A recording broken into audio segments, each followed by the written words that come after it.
dala-dalang tubig. We are worried baka magkaroon kami ng rain-induced landslides and floods.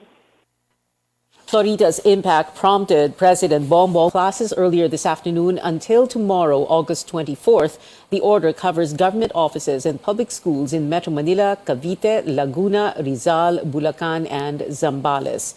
Florida made landfall in Macunaco, Isabela this morning. The province is no longer under any storm signal, but moderate to heavy rains are still forecast there. We now go above and beyond the headlines with Isabela Governor Rodolfo Albano III. Good evening, Gov. Thank you very much for taking our call. We understand hindi po tayo pwedeng mag-Zoom dahil mahihina ang signal, but you can still be contacted by telephone. Yes, thank you very much, Pia. Thank you very much for your concern. Here in Isabela, we're not experiencing that much flooding like what's happening in our neighboring province in Cagayan. Okay. Pero Hello, meron, yeah. pero meron pa ring effects, no? Impact. Yeah. Ang impact nito, hindi na passable yung mga bridges, yung mga overflow bridges diyan sa Santa Maria. This is in the northern part ng Isabela, no? Sa Santa Maria and sa Santo Tomas, Isabela. But yung mga hindi pa natatapos na big bridges na kasama nitong mga overflow bridges, pinadadaanan ko na ng mga tao, basta tao lang and motorcycles. So kasi hindi pa sila kailangan buksan pero pinabuksan ko na rin just in case na syempre pag may emergency, binubuksan na namin itong mga bridges na ito. Pero doon sa narinig ko kanina, doon sa Tuguegarao, kasi boundary lang namin itong Tuguegarao and Piña Blanca. No? We're not experiencing that much rainfall and that much strong winds na sinasabi ng mga tao doon. At may baha na sila doon. Hindi namin na-experience pa dito sa Isabela. Bagamat tumataas na yung level ng water dito sa northern Isabela. Sa southern Isabela, I'm very happy na medyo wala na yung wala nang ulan at saka medyo maliwanag na doon. Dito sa northern Isabela, yun medyo hazy pa. At tuloy-tuloy pa yung pag-ulan na pakonti-konti. In terms of the number of residents displaced, sir? Yeah, in Macunaco, nag-landfall, there were about 150 families, totaling to 380 individuals that were evacuated already. Some evacuees also were done here in Santo Tomas and some in some parts in Cabagan. There were evacuees there, but very minimal lang, Pia. Relief goods, Gov. What? Relief goods? Yeah, relief goods. I'm very happy to tell you that the newly appointed chairman of PAGCOR will deliver tomorrow as promised, as he had promised me, as he had contacted me kanina this afternoon lang. He promised to deliver about 24,000 relief goods. Well, maybe some of that will be given to our coastal towns, and some I'll be bringing it to Tuguegarao, Cagayan. Kung hindi namin gagamitin dito, Pia. Kasi syempre sharing na lang kami sa mga kapitbahay na nadadamay dito sa bagyong ito. No? Surprisingly, Pia, last Sunday, nagkabaha na rin kami dito because of heavy downpour of torrential rains and in the municipalities of San Manuel and Aurora. Na nabutas yung mga canals and yung mga lumang creeks na hindi makadalo yung tubig, yung creeks na biglang napuno and umapaw doon sa mga rice fields, nagkaroon ng baha dyan sa dalawang municipalities. Pero as of now, okay pa kami. Well, that's good to hear, Governor Rodito, that you will share what you no longer need eventually. Yeah, at the same time, kanina pinag-uusapan po natin yung mga displaced families. So that means two things, that schools, I suppose, were used for as evacuation centers, and at the same time that displaced nga po sila, nakabalik na po ba sila sa kanilang mga bahay, and were they able to return to homes that are still intact? No, isama ko na ako na hindi pa namin pinababalik sila doon sa mga coastal areas. Kaso lang, wala kaming doon only communications lang, ang radio communications lang ang nangyayari sa Macunaco kasi walang daan papunta doon sa eastern side lang, Isabela. Doon sa coastal town, so nahihirapan kami mag-monitor talaga doon. But everything is in place na last night pa. Nung sinabing darating si Florita rito. So in place na kami na naglagay na kami ng pre-positioning of relief goods. Actually sa akin naman palagay sana wag lang mag-ulan hanggang bukas ng ng umaga ay hindi makakabaha rito sa lalawigan ng Isabela. Except doon sa Cagayan, kung nagkakabaha na dyan, talagang malaki na ang problema dyan, Pia. Gova, sorry po, ano po yon? Yeah, alam mo, Pia, nag-usap kami nila Presidente just last Tuesday about yung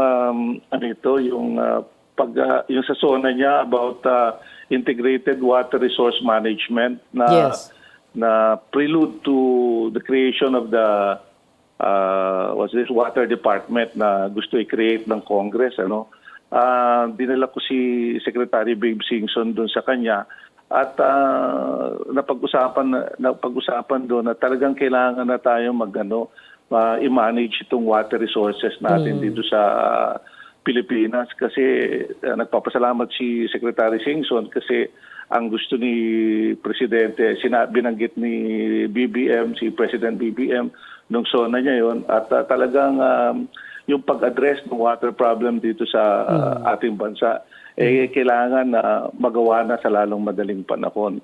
At in-explain ni Secretary Babe Singson, kasi expert siya sa water, di ba? In-explain niya itong mga kinakailangan na ito, especially na 30 agencies, po na rin ni President BBM na bakit 30 agencies yung nasa water yung water agencies natin na hindi na integrate, so naging kanya-kanya sila. So I think it's high time na talaga na ma-address natin itong water problem integrated natin. Water not resources, only, right? Yes. Not only yung drinking water and also all the waterways na binanggit ni Secretary Babe Singson kay President, Of course, President yes. BBM and Vic Rodriguez. Of course, Babe Singson, former Public Works Secretary, and Yes. always in times such as these when we have a typhoon, talagang naha-highlight po yung mga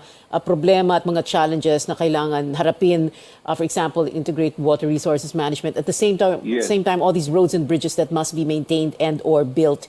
Thank you so much, Isabela, Governor Rodito Albano. Salamat po, sir, for being with us tonight. Florita slightly weakening as it cuts through the northern portion of Apayao in the Cordillera region. Pag-asa says the severe tropical storm is moving northwestward at 20 kilometers per hour. It is expected to exit the country's weather monitoring area Wednesday afternoon. Signal number 3 is up in Ilocos Norte, Apayao, the southern portion of Babuyan Islands, and mainland Cagayan. The Weather Bureau warns storm force winds may cause significant threat to life and property.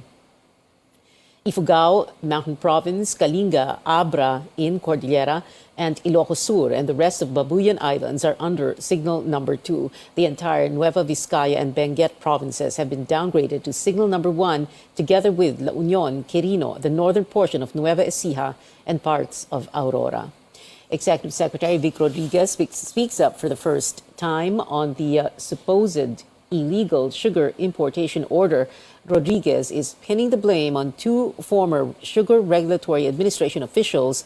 Amor Santos has the details or the highlights of the Senate Blue Ribbon Committee's hearing. More details emerge about the controversial Sugar Order Number 4, which was supposed to allow the importation of 300,000 metric tons of sugar. Executive Secretary Vic Rodriguez admits to receiving a draft order on August 5th and that he did not respond to queries made by then Agriculture Undersecretary Leocadio Sebastian thereafter. And the message contains, and I quote, "Good afternoon, ES Vic. Any instruction from the President after his meeting with Sinag on sugar and on fertilizer for farmers. Thanks. I purposely did not answer him dahil wala pa pong tugon ang Pangulo sa tatlong bagay na ito. When the order was released anyway, Rodriguez says he confronted Sebastian and the other signatories. Sebastian insists he was authorized to sign orders on behalf of the agriculture chief, a position also held by President Bongbong Marcos. Although he failed to ask Mr. Marcos about sugar order number 4, he says he acted in good faith in the face of a looming sugar crisis. If I don't act, I could be reprimanded or something like that. But if I also act, that's also the risk, Your Honors. Sa pulis at sa military, maraming namamatay sa maling akala. Pag nag-assume ka ng nag-assume, ay talagang lives are at stake. Senate President Mig Subiri says the bags of sugar seized by authorities in local warehouses do not paint a picture of a shortage. But Sebastian maintains that without importation, supply would only last until end of August. This is backed by the former administrator who drafted the order. Different bodegas from Quezon City, Laguna, Bulacan, Pampanga. Is this a shortage? Is this the shortage that you're saying? You mentioned we have 123,000 metric tons. Our monthly consumption for raw sugar, Your Honor, is 170,000 metric tons per month. And approximately 85,000 metric tons per month for refined sugar. For Senator Risa Ontiveros, it all shows the need for better leadership at the Agriculture Department. She also says Rodriguez still has a lot to explain. He excused himself to attend a cabinet meeting after reading his statement. This was not only about one man misinterpreting intent and acting outside powers. Ultimately, this is the fallout of a messy, haphazard bureaucracy. The Senate Blue Ribbon Committee approved a motion to recall the executive secretary to the next hearing. Newly appointed SRA officials will also be invited. Amor Santos, CNN Philippines. Consumers are facing limited supply of sugars in the markets, but the Agriculture Department says this may change in the coming weeks as the government is eyeing to bring in supply from neighboring countries. Chrissy Di Matulak reports. BB Cruz recently increased the pricing for the rice cakes he is selling. From 10 to 40 pesos, he is selling it now at 20 to 50 pesos. Sugar is a main ingredient for BB's rice cake. He has no choice but to buy sugar despite its current steep price. Oo, tiyagaan na lang para may paninda ka lang. Ganun na lang talaga. Tiyagaan na lang kung kailan bababa. In wet markets, there is little to no supply of white sugar. Consumers and vendors alike are bearing the brunt of this situation. Kasi nagtitinda po ako ng mga merienda, gumagamit talaga ako ng asukal, pero ngayon hindi na kasi bihira na tapos ang taas pa. Sobrang mahal, hindi mo na ako kumukuha pag bumaba na lang uli. Consumers are hoping authorities would be able to address this apparent sugar shortage. According to the Agriculture Department, the president is in talks with companies abroad to supply sugar to certain supermarkets in the country. This could tame the price of sugar to go as low as 60 pesos. 150,000 ang in-approve ng presidente. Ito is sa mga producers like Pepsi, Coca-Cola, Alaska, Nestle, and others. The 75,000 metric tons noon. The other 75,000 will be distributed equally by SRA to different entities that are getting it, like supermarkets, mga nagtitinda sa palengke. Some supermarket retailers are selling sugar for as low as 70 pesos per kilo, following an agreement with the president. However, Stephen Kua from the Philippine Amalgamated Supermarket Association deemed it unfair, saying common retailers should have the same opportunity. We find it a bit unfair that the other retailers are not given that opportunity to sell sugar at 70 pesos a kilo, di ba? Kasi siyempre, medyo kakainin din ng market namin yan. Mapupunta dun sa big 3. The Agriculture Department said the country is eyeing to import sugar from neighboring countries like Thailand in order to have enough supply until the end of this year.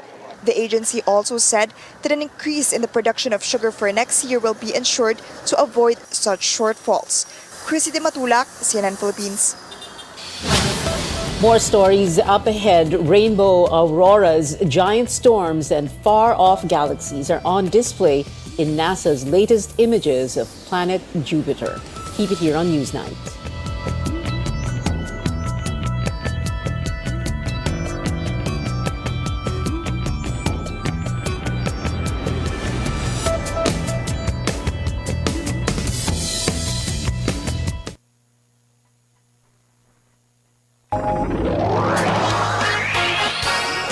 RPN DXKP Pagadian. Ang inyong Radyo Ronda. RPN. RPN. Radio Philippines Network. Radio Philippines Network. Live to the world. Pinaagi sa FB page. Karon, mag-download na. Pinaagi sa Google Play o Apple Store, YouTube o Twitter. Alang sa mas kipakuskan ng mga balita, komentaryo, kasayuran o kalingawan. Ang mas kipakuskan ng inyong Radyo Ronda.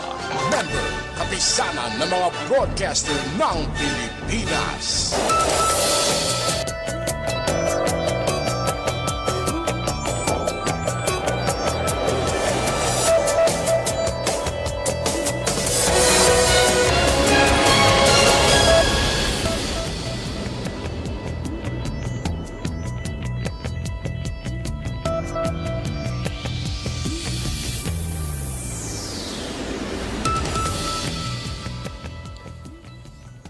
Welcome back to CNN Philippines. Authorities keeping an eye on the level of Marikina River because of non-stop rains. Paige Javier joins us live from Marikina City. Paige, what is the very latest?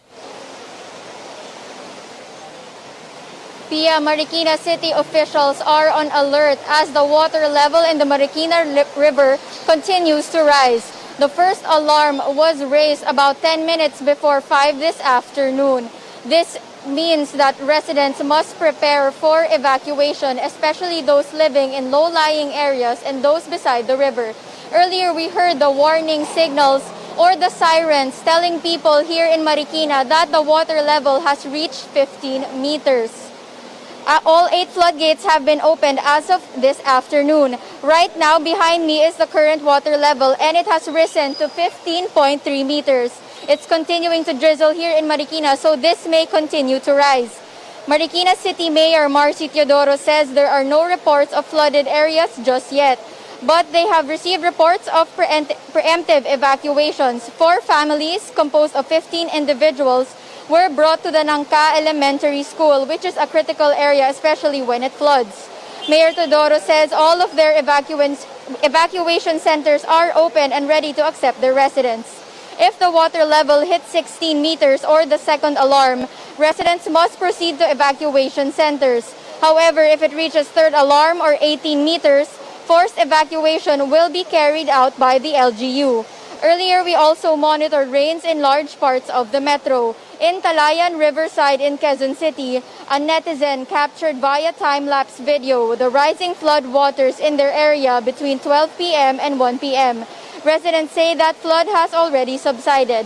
We'll keep monitoring the situation here in the Marikina River area. Back to you, Pia. Paige Javier reporting live from Marikina. The Education Department coordinating with schools affected by severe tropical storm Florida. Classes in public schools have been suspended today in Metro Manila and surrounding provinces, as well as in Zambales and Bataan. Some local governments postponed the first day of face-to-face classes yesterday, while students in some areas waded through flooded waters or streets. We will again come up with updates and maybe perhaps come up with a plan once we've discussed everything with the school and we assess the situation para po hindi naman maging parang lugi ang mga bata na to at mawalan sila ng sufficient time in terms of school time. We will be assessing the students, meaning we will be giving them assessments so that we will be able to profile our learners and cluster them accordingly para po because what we are targeting to do is to identify saan yung mga learning gaps ng ating students at dun mag-focus.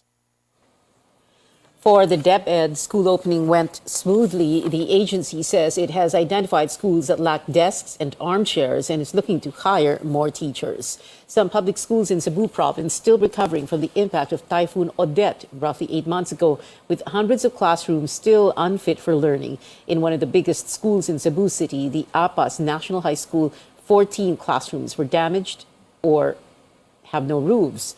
The principal says the Cebu City Schools Division has yet to provide funds for repairs. Meanwhile, DepEd addressed a viral video taken by a newspaper reporter inside a school in Manila.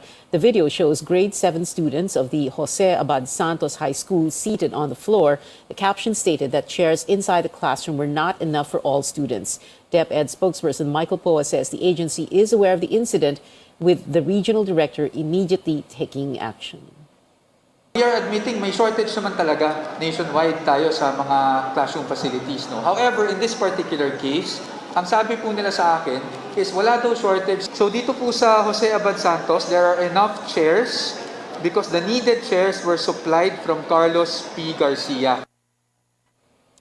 Jane Bautista of the Philippine Daily Inquirer says she and her editors are standing by their story. She says she only reported what she said was a lack of preparation and had no intention to malign DepEd or the school.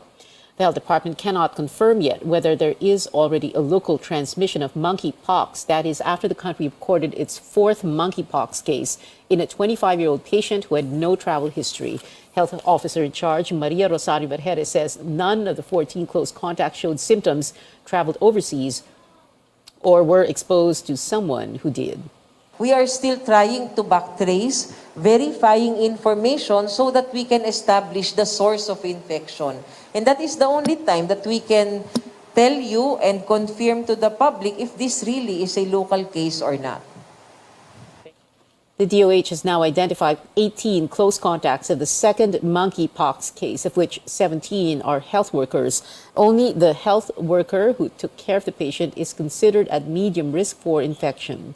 Meanwhile, all 17 close contacts of the 3rd monkeypox case have not shown symptoms, but they are still in quarantine. A House leader says funding for the Philippine General Hospital could still increase after its proposed 2023 budget was slashed by nearly 900 million pesos. House Appropriations Committee Vice Chair Stella Kimbo says the budget for PGH could change as Congress tackles the General Appropriations Bill. The University of the Philippines has proposed 23 billion pesos for its hospital services next year, but the Budget Department only allotted 5.4 billion. Ang PGH ay isa sa recipient ng mga amendments na nangyayari. That happens almost every year. Kaya kung mababa ang NEP, wag muna tayong maging sobrang concerned. Kasi magagawan pa natin yan ng paraan. The Pagadian bloc slams the budget cuts for UP and PGH, saying this shows the administration's misplaced priorities. The Appropriations Committee will begin hearings on the 2023 proposed budget this Friday. A lawmaker questions what she calls exaggerated budget of the Commission on Elections if the Barangay and Sangguniang Kabataan polls are moved to December next year. COMELEC estimates it will need up to 18.4 billion pesos, more than double the current funding. Electoral Reforms Committee Chairperson Senator Amy Marcos says the increase should only be at 15%. But COMELEC Chairman George Garcia explains it needs funds for more precincts, supplies, and personnel. The Senate panel asked COMELEC for a more detailed breakdown of its budget. We really have to get the numbers that Senator Bina is requesting kasi nalilito na kami. Nung nag-compute kami ng worth nung exemption that was vetoed, nasa 140 million lang. Kaya nagulat kami kung bakit na-veto dahil maliit lang naman. Pero ngayon sinasabi ninyo up to 5B. Meanwhile, COMELEC insists it is ready if the polls push through this December. Up next on Newsnight, Blackpink breaks a record with the debut of its newest single, Pink Venom, and a new series of flip phones offers mind-bending, exciting, and smart designs in a new collection. Keep it here on CNN Philippines.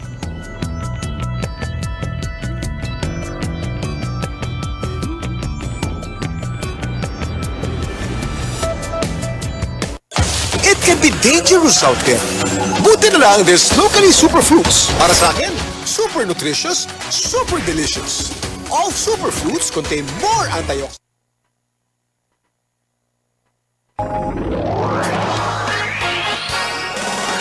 RPN DXKP Pagadian. Ang inyong Radyo Ronda. RPN. RPN. Radio Philippines Network. Radio Philippines Network. Live to the world. Pinaagi sa FB page. Karon, mag-download na. Pinaagi sa Google Play o Apple Store, YouTube o Twitter. Alang sa mas kipakuskan ng mga balita, komentaryo, kasayuran o kalingawan. Ang mas kipakuskan ng inyong Radyo Ronda. Member, kapisanan ng mga broadcaster ng Pilipinas.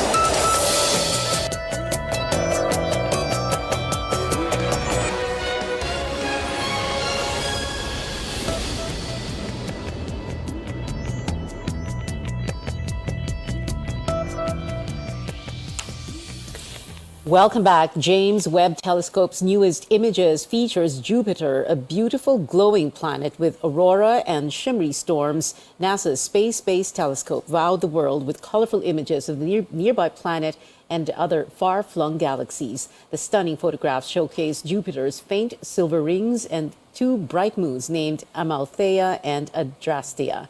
From outer space to sports, Team Philippines looks to nab its first win in this year's AVC Cup for Women, facing China later at 7 p.m. at the PhilSports Arena in Pasig. The Philippine squad, made up of creamline players, dropped its opening match against Vietnam in straight sets on Sunday, but the Cool Smashers may come out in full force tonight with ace setter Gio Morado de Guzman and head coach Sherwin Meneses expected to make a return after missing the first match because of health and safety protocols. Blackpink's hit new single Pink Venom enjoyed a massive opening day as it hit the #1 spot in streaming platforms. It is the most watched music video of 2022, according to online streaming platform YouTube's first 24-hour view ranking. With a staggering 90.4 million views on its first day, Pink Venom is the group's biggest music video debut so far. And that is it for tonight. Join me again on News.ph at 7 p.m. I'm Pio Ontiveros for Newsnight, where we go above and beyond the headlines. And before we go, we leave you with an exciting look at some much-awaited devices. Samsung aims to change our behaviors forever with the arrival of their new foldable devices, the Samsung Galaxy Z Fold 4 and the Samsung Galaxy Z Flip 4. Samsung Philippines celebrated the launch of the newest additions to the Z series in the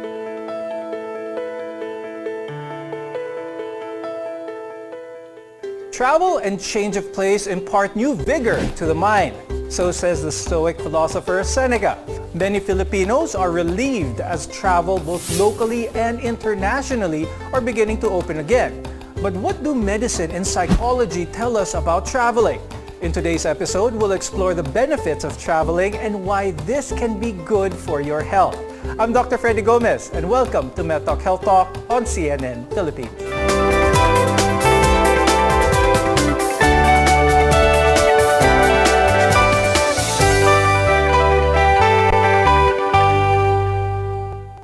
Our guests are here today to give insights on the health benefits of traveling.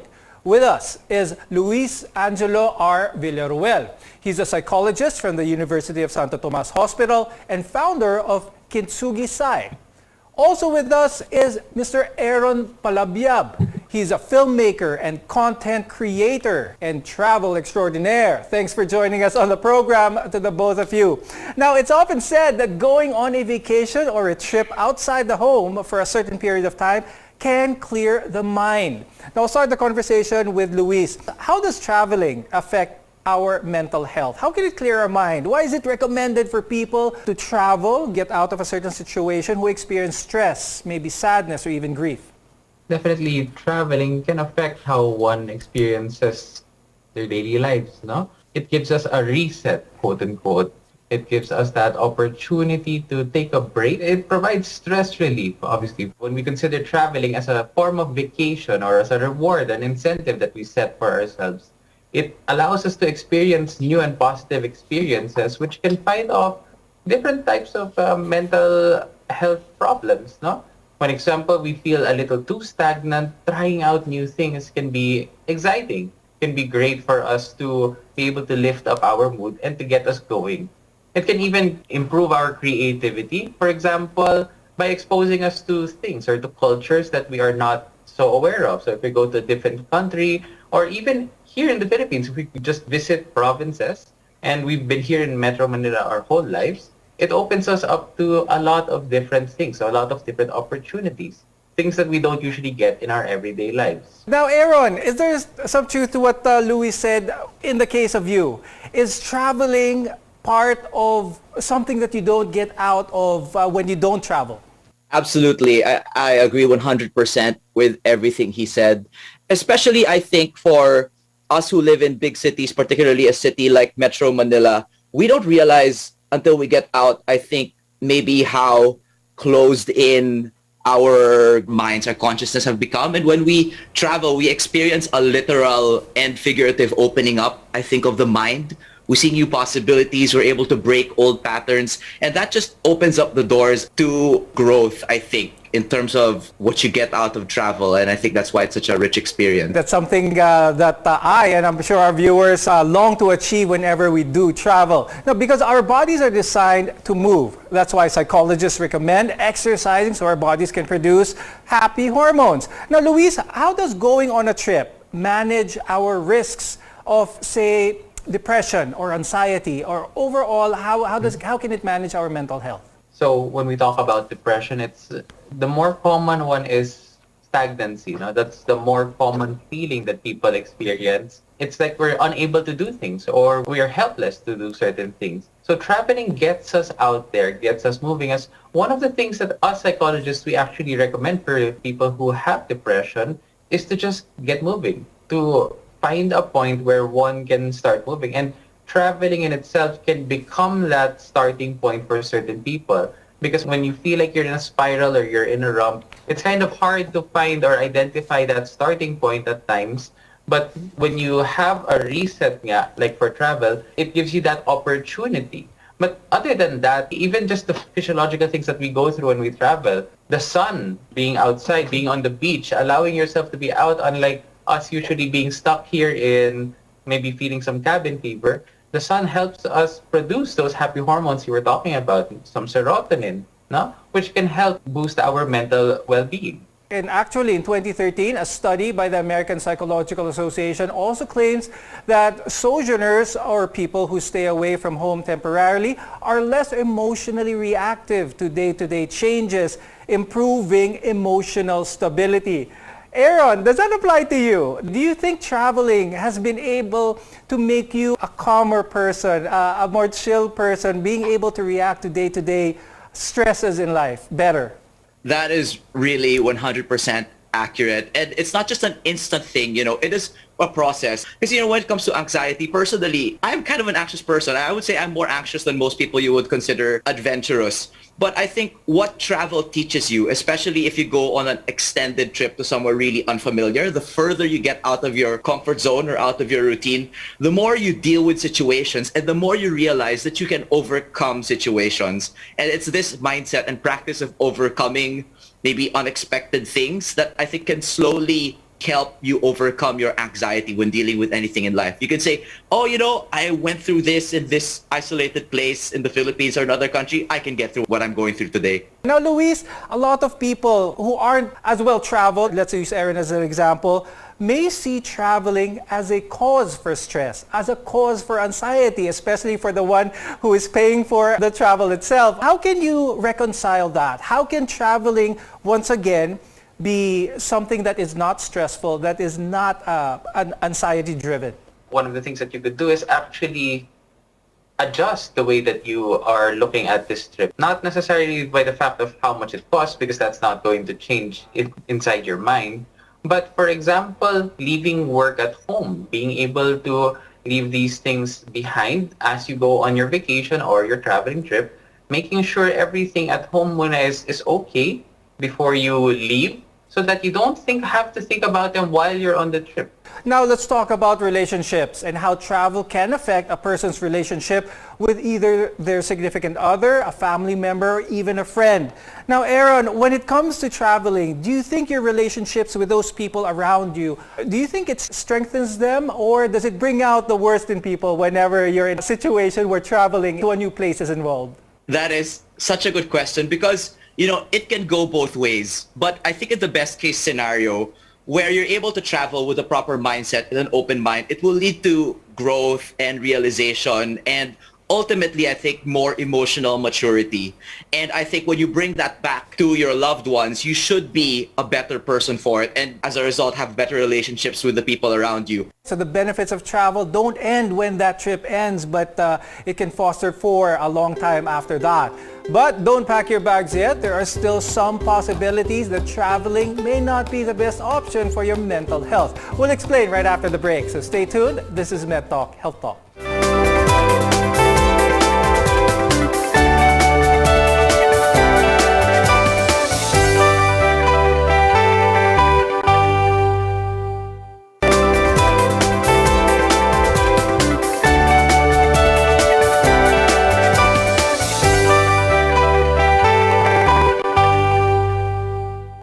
I'm Dr. Freddy Gomez and welcome back to Med Talk, Health Talk. While travel is generally an enjoyable experience and can provide some positive effects, it can also cause us stress and anxiety for that matter. I'll ask Aaron this one. What are some of the sources of stress and anxiety that are common whenever people travel?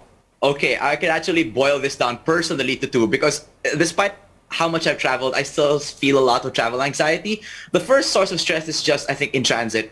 Riding planes, going through immigration, customs, that always gives me anxiety, just the crowds at the airport, all of the checks, all the delays that could happen. And these are things that we don't really control and things that we just have to accept that, when I'm going to travel, this is the price of traveling.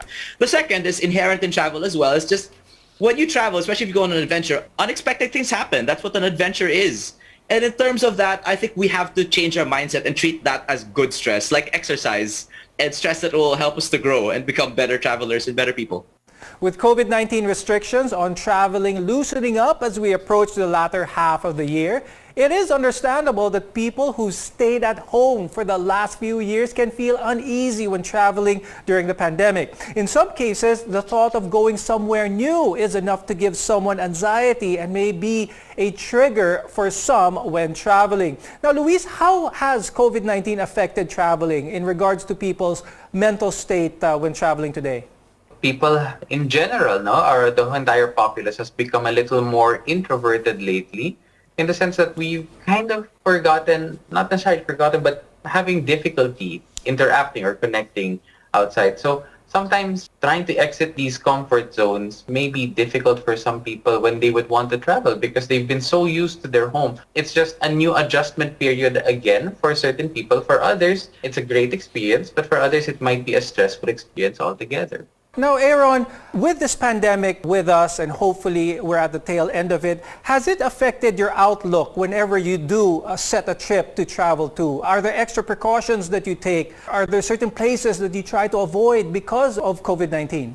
I would say not so much because of COVID-19 specifically, especially because other countries are much more even liberal than us when it comes to their policies now. But I think the important thing with regard to the pandemic's effect is we have to be even more studious now. We have to be even more prepared. We always have to look up what's required because there's more things that we need than before in terms of documentation. We need to know more what to expect. So I think it's extra effort in preparing for the trip and making sure that we don't get caught out somewhere without all of the requirements and all the precautions we need. So I think a key factor there is being prepared, which we'll be talking about later on in the show. Now, Luis, how about people who were anxious already about getting sick, having germophobia even before the pandemic started? Now that the pandemic is a fact of life, how can that not be a hindrance to them being able to get out of their house?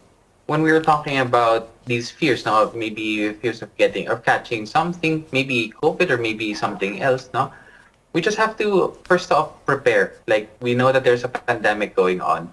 So we just have to prepare first off, like constantly wearing our face mask, washing our hands, no? Making sure that we are doing these things as part of a habit. And once we feel more secure knowing that even if there are risks in exposure, so long as we're following procedures, it gives us that sense of confidence in being able to still do other parts of our life. COVID-19 is really going to become a part of our life now. That's why we're here in the new normal. So it's just something that we just have to accept as part of our lives. And so long as we are maintaining social distance and at the same time following the protocols, then generally we should be fine. Now, Aaron, I'd like to ask you, since you're a seasoned traveler, I see that you travel in different modes, not only by automobile, but you travel by motorcycle as well, which may limit what you can carry. So when it comes to your health, what are some of the basic things that you do carry with you wherever you go? Well, definitely in terms of health, of course, there's always the hand sanitizer or the alcohol. I always have sets of extra masks and also a reusable mask because, again, in the course of travel, especially by road, you can easily lose your mask. But definitely, I always just carry a little pouch that has a lot of the most essential meds I might need, meds that will really be important to provide relief. For me, it's my antihistamine. It's a little bit of painkiller, stuff for headaches, stuff for feeling car sick. Also lots of water, definitely. And with that, I haven't really faced a situation. On motorcycles, you definitely need a first aid kit also. So definitely a form of hydration anywhere you go is a plus. Now, traveling isn't a universal solution. Traveling can be a good experience, but going through with it in the hopes of it curing your mental health isn't guaranteed. When we return, we'll give you some tips on what to do before you take that next step out the door. We're your partner in health. This is MedTalk Health Talk.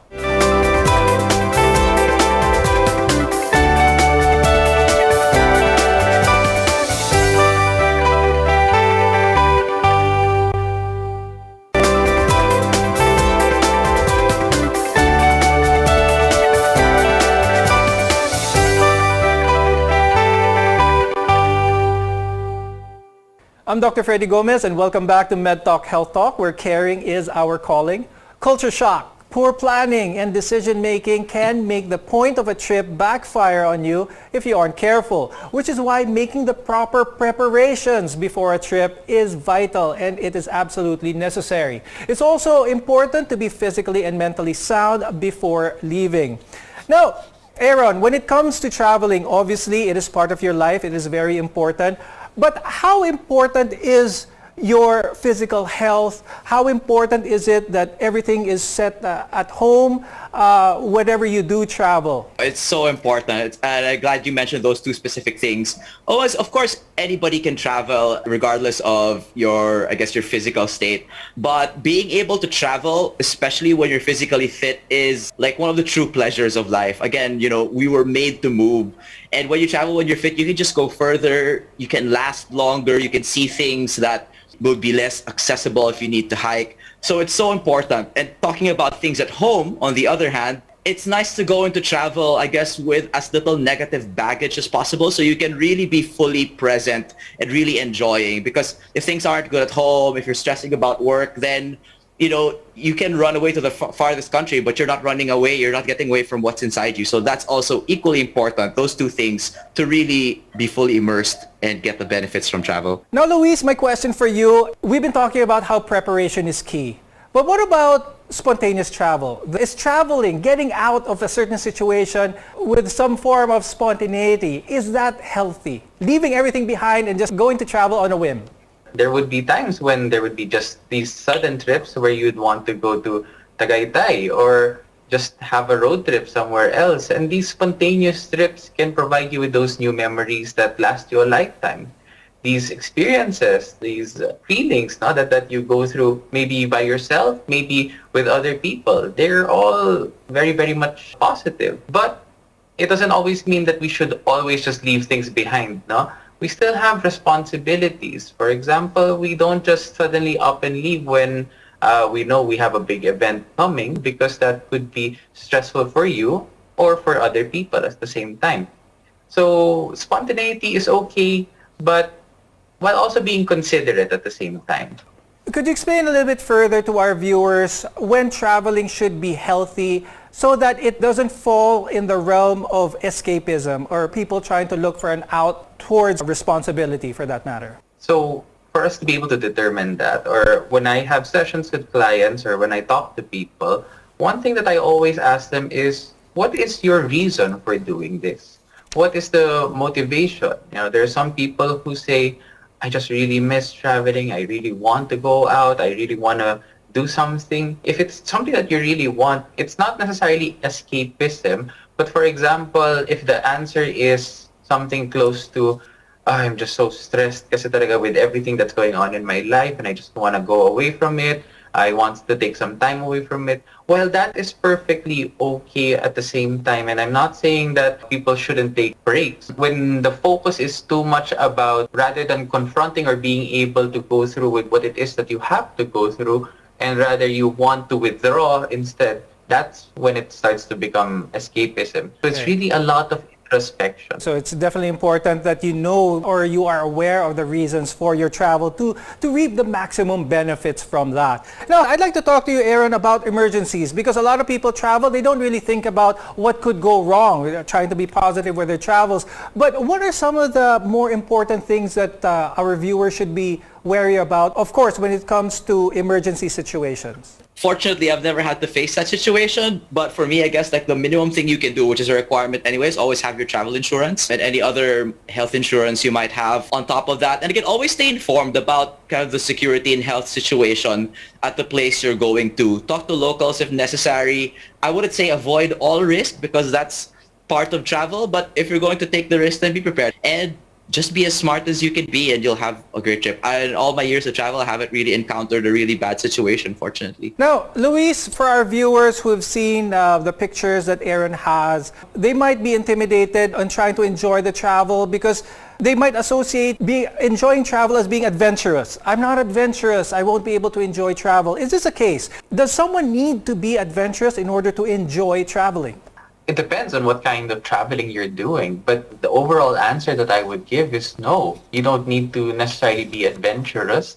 You could be as calculated as you want. Sometimes traveling is not just the hiking, the going to a different destination where you're just unfamiliar. Sometimes traveling is going back constantly to somewhere that you are familiar with. For example, staying at a very relaxing resort or a spa where you could just be away from your daily life. That in itself can be the essence of traveling, being away from your daily grind, no? So if one just prefers to just stay in like on the beach side or stay somewhere that's surrounded by nature, maybe in a cabin somewhere, that's also perfectly fine. And you don't need to be too adventurous to go that way. The only real requirement that you would need to travel is just being able to sometimes step out of your comfort zone, so you can experience many things. Now, before we go, Aaron, do you have any advice, any tips for our viewers who are thinking about traveling? Absolutely. I would say, any reason to travel is the best reason to travel. Get inspired, find places that you want to go, and then just go. Now, Luis, your advice for our viewers? Just do whatever you want to do at that time. There is no necessarily shoulds other than preparing for yourself, making sure everything is safe. Just remember to enjoy your trip. That's the whole essence of it naman. Yes, that is true. Thank you so much, Luis Angelo Villaruel and Aaron Palabiab, for being with us today and sharing your insights about traveling. I'm Dr. Freddy Gomez, and we'll see you again next time on MedTalk Health Talk.